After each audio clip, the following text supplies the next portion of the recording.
Hello, boys and girls. Welcome back.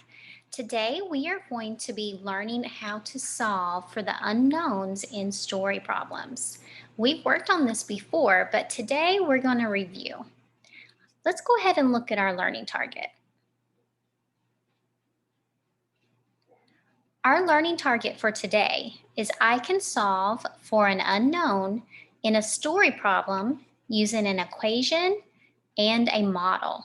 We always use an equation and a model when we show our work. I have this equation. Let's look at that carefully. 4 plus something equals 9. 4 plus something equals 9. How would I go about solving this problem? Take some private think time.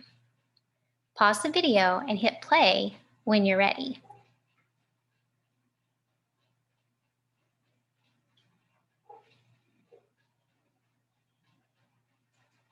I heard a lot of good reasoning. Now that you have a feeling of how to solve this problem, what kind of story could go along with this problem? 4 plus something equals 9. Turn and talk to your partner and tell them, what story could you make up to go with this problem? I'll give you an example. I had 4 pennies in my hand. My dad gave me some more. Now I have 9 pennies in my hand. How many pennies did Dad give me? Let's see if my example works. I had 4 pennies in my hand. My dad gave me some more, and now I have 9 pennies in my hand. How many pennies did Dad give me? That is an example of a problem that you can make to go along with this equation. Pause the video and see if you can come up with your own story to go with it. Once you have your story, hit play.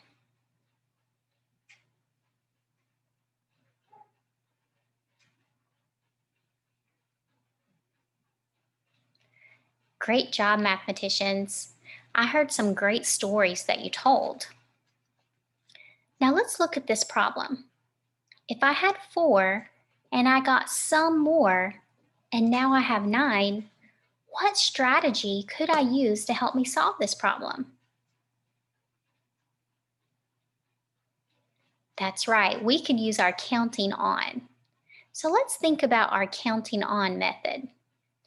If I had 4 and I added some more and I got 9, use your counters or your cubes or use your counting on strategy in your head. See if you can find how many Dad gave me. Pause and hit play when you're ready.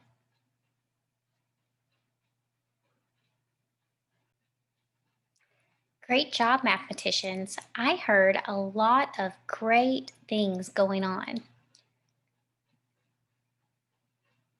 I'm going to go ahead and share my screen so that you can see how I use that strategy.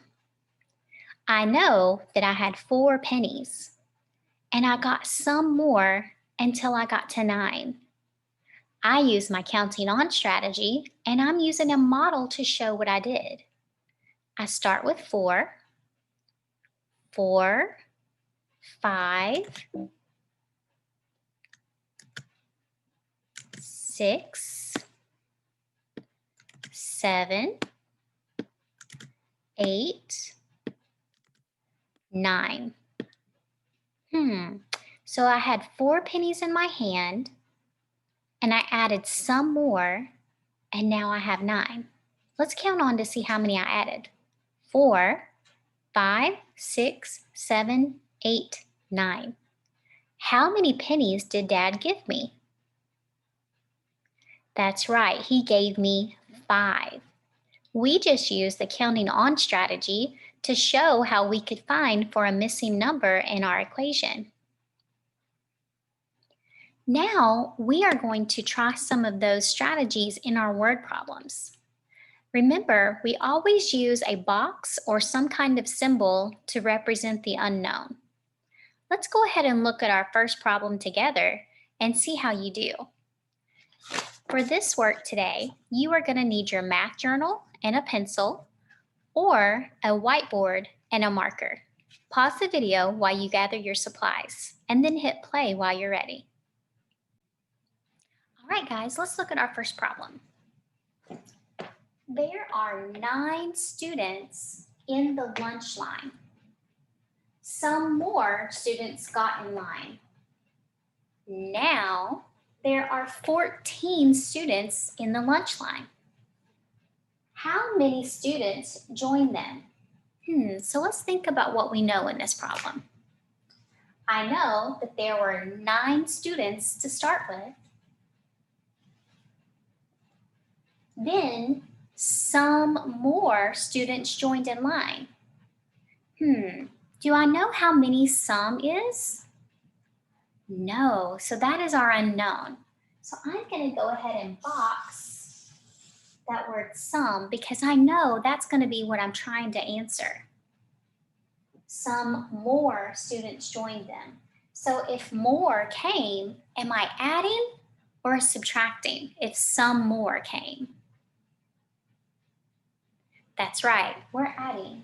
So I am going to go ahead and underline more and put me a little plus sign there. Now there are 14 students. So how many end up with it? That's right, there's 14. So I'm going to go ahead and underline that. So knowing what I know that there are 9 students in line, some more joined them, and now there are 14. On your paper or your whiteboard, what equation could I write to help me solve this problem? Pause the video, write your equation, and then hit play when you're ready. I heard some great thinking. For our equation, we had 9 students, so I'm going to go ahead and write me a 9. I know that some more students got in line, and I'm going to put a plus and a box because I don't know what that is. And now there are 14 students, so I know that's how many I ended up with.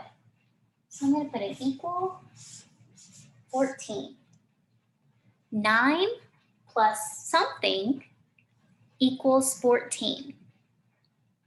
With your manipulatives, such as cubes, counters, or even a drawing, see if you can figure out what my unknown is.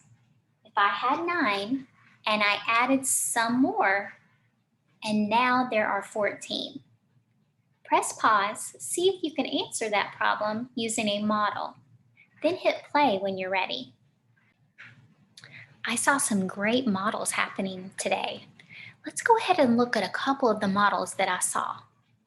One of the models that someone used was the counting on strategy. Let's look at that closely. If I had 9, so I'm going to start with my 9, and then I added some more until I got to 14. So I'm going to have my 9, I'm going to draw my line, and I'm going to use counters to help me with that. Let's look at what that looks like. See if you can count on with me.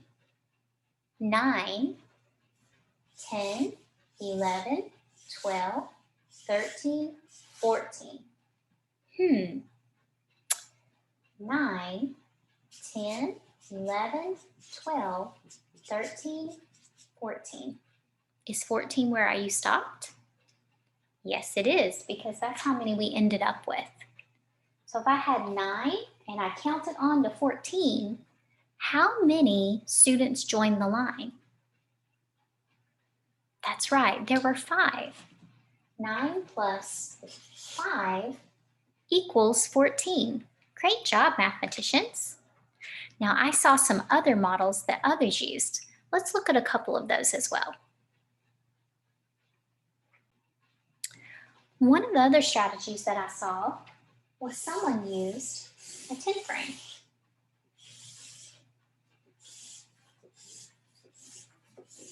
Remember, a 10 frame is a rectangle that you slice in half,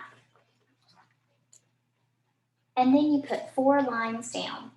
And that gives you your 5 boxes on top and your 5 boxes on bottom. Now, let's go ahead and fill that in. I know I had how many to start with? That's right, I had 9. 1, 2, 3, 4, 5, 6, 7, 8, 9. How many do I need to end with? That's right, I need 14. So if I have 9, I'm going to count on until I have 14. So 9, 10, 11, 12, 13, 14. How many more did I have to add? That's right, we added 5 more. 1, 2, 3, 4, 5. And if you notice on my 10 frame, I made my dots different colors so I could tell what the numbers were. I knew the ones that were open were my first 9, and I knew the ones that were colored in were the ones that I added to end up with my 14. Another strategy that I saw someone use was a number line. Oh, and you know how much I love number lines.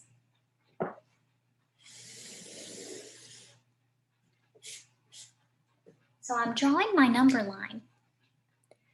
I'm going to pause the video so that you can think about the numbers that I'll need to put on my number line. I went ahead and filled in my numbers so that we can quickly get to our problem. So I have 9 plus something equals 14. So if I start at 9, and I know I want to get to 14. So I'm going to go ahead and circle that 14 so I know that's where I need to stop. Now I'm just going to count on until I get to that 14.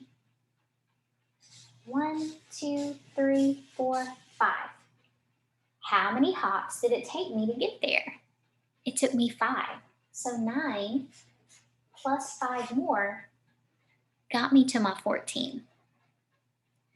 Now, one of the other methods that you could have done would be a number bond or a part whole map. Let's go ahead and take a look at that as well. I went ahead and drew my part whole and my number bond. Let's think about where these numbers go from our problem. I know I had 9 students, some more joined them, and now I have 14.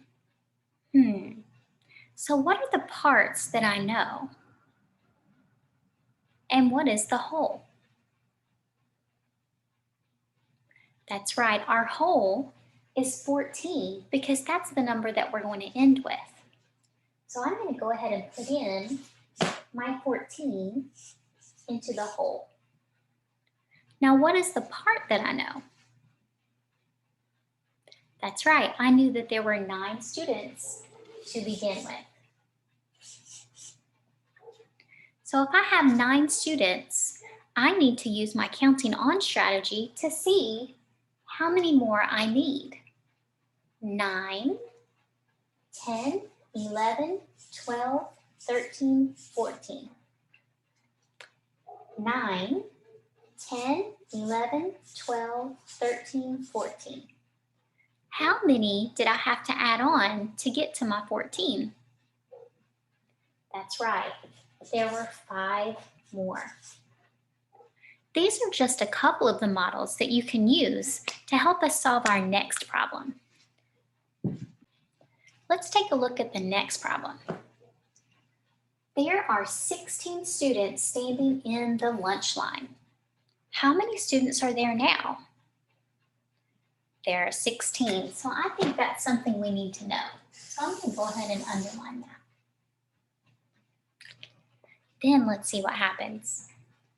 Some students sat down at their table. Now there are 8 students left in line. This sounds a little different from our first problem. Let's think about that again. There are 16 students standing in the lunch line. Some students sat down at their table. Now there are 8 students left in line. Let's think about what we need to know. We know that we had 16 students. Then some students sat down. Now there are 8 students left in line. How would I go about setting up that problem? If there were 16 to start with and some sat down and now there are 8, would I be adding or subtracting?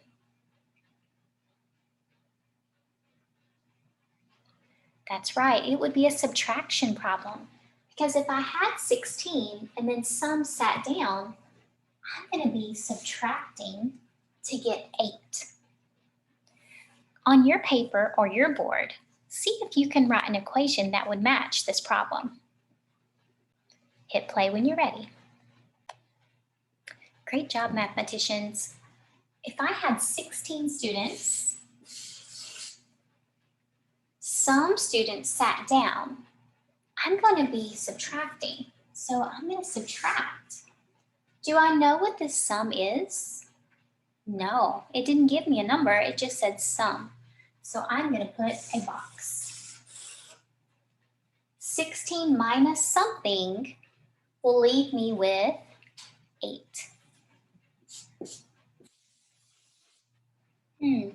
16 minus something equals 8.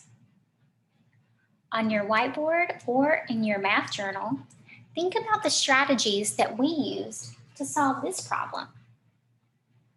Go ahead and try to solve this equation. 16 minus something equals 8.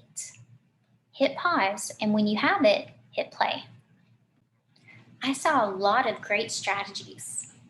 One strategy that I saw someone use was their counters. I'm going to go ahead and show you that on the paper. They drew 16 counters.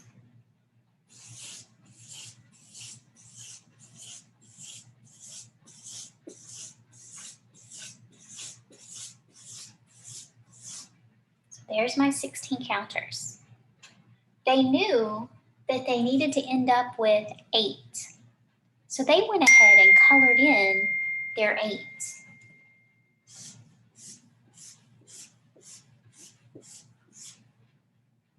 And that left them with this many. Let's go ahead and count this to see how many they had. 1, 2, 3, 4, 5, 6, 7, 8. So 16 minus 8 equals 8. That looks familiar. That's right, it's a doubles fact. I can think about 8 plus 8 equals 16, or I can think about 16 minus 8 equals 8. Both of those would have been correct. Let's think about another model. Another model that I saw someone use was their number line.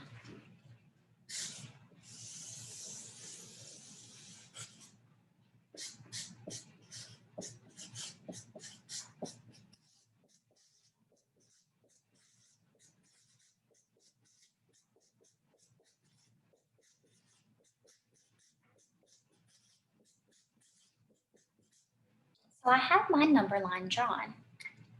Where should I start if my problem is 16 minus something equals 8? That's right, I'm going to start at 16. And where do I want to make sure that I stop? That's right, I'm going to end up at 8. So I'm going to find my 8, and I'm going to go ahead and circle it so that I know that's where I'm going to stop. Another model that you could use is our part whole or our number bond. I'm going to go ahead and use a number bond.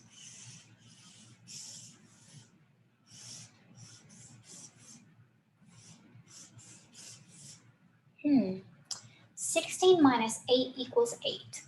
So what is our whole? That's right, it was 16. And how many do we need to end up with? We need to end up with 8. So in order to find out what I'm missing here, I'm actually going to use an addition problem because I know subtraction and addition can go together to help each other. If 16 minus something equals 8, then 8 plus something equals 16. I can use my addition and subtraction to help me solve this problem. If I have 8, I'm going to count on until I get to my 16. 8, 9, 10, 11, 12, 13, 14, 15, 16. Once I get to my 16, now I can go back and count. 1, 2, 3, 4, 5, 6, 7, 8. So my answer is 8. 16 minus 8 equals 8. And 8 plus 8 equals 16. They're related facts. You did a great job today learning how to solve for the unknowns in your problems. We're going to continue working on that throughout the week. Great job today. I'll see you next time.